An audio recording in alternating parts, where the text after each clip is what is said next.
Hello, Freaky Frighteners. You got the Brewster here in the Fortress of Brewstertude for an episode of Mental Health Victims We Are Not.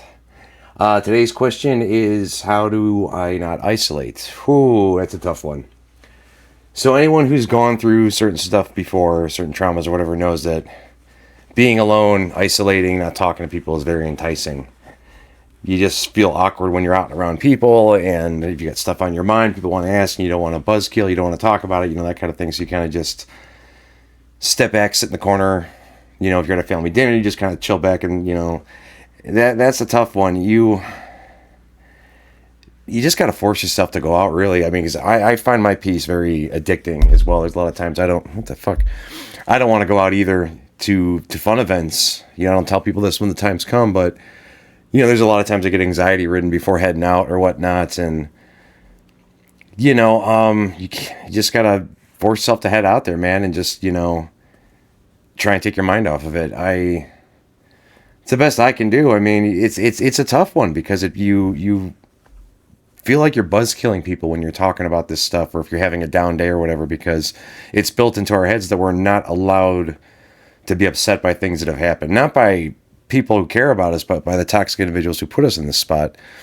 Anytime we would complain about something or whatever, we would get yelled at, we would get ignored, we would get ghosted, gaslit, whatever. And so we're not used to being able to tell people, hey, I'm just having a down day, can you talk? Can we do something, whatever? You have to try, your brain tells you have to just shut up about it and not say anything.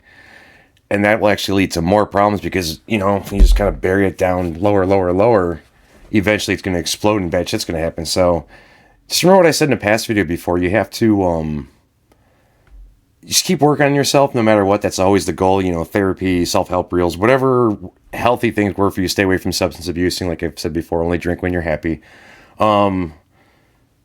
Whatever works, and if you're actually putting in the steps and doing the hard work, it's going to pay off, and you're gonna think about it less and less. So if you're having a down day and then you're doing pretty good, and then like 2 weeks later you're having another down day, and you tell the same friend you talked to before, if they're a genuine person, they're gonna understand because you've been putting the work. And healing is not a linear. I don't know. It's not a simple process. There's no time limit on it. You can be fine for months, and then something happens, puts you out at just puts you back to where you were the day it happened. You don't know why. So you just have to make sure to keep focusing on that.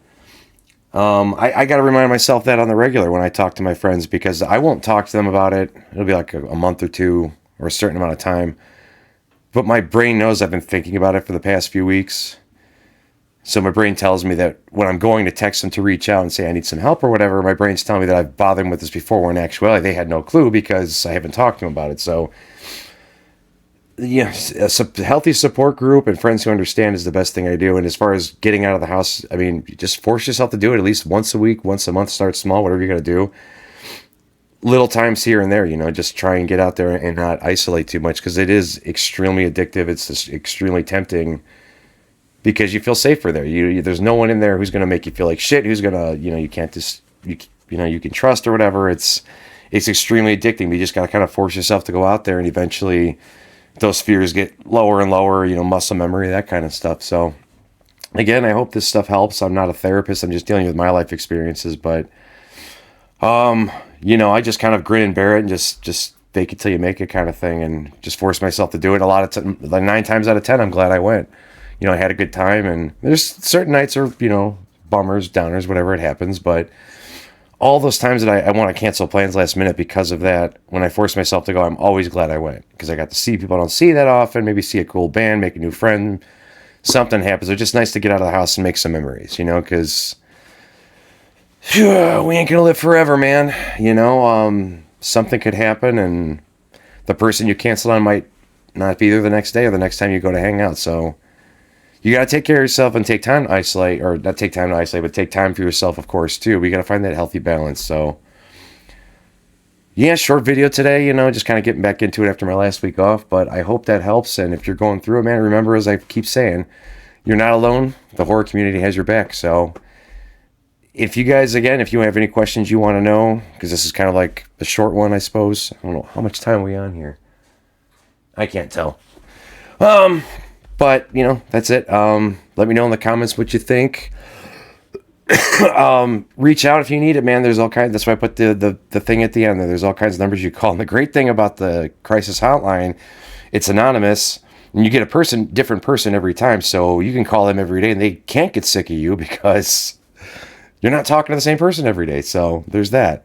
So there's always options, man. Just keep going. And if you isolate and stand and shut people out who actually care about you, those people miss you. You let the demons win, and you can't let those toxic fuckers win. It's why I keep going, man. That's probably the underlying issue as to why I keep doing what I'm doing, is because, as I've said before, they got the best of me back when it was going on, but I sure as shit know I'm getting the last laugh, and I'm going to continue to do so. So, thanks for watching. Keep kicking ass and chew bubblegum, and stay cool, freaky frighteners. Always said that you want to live forever.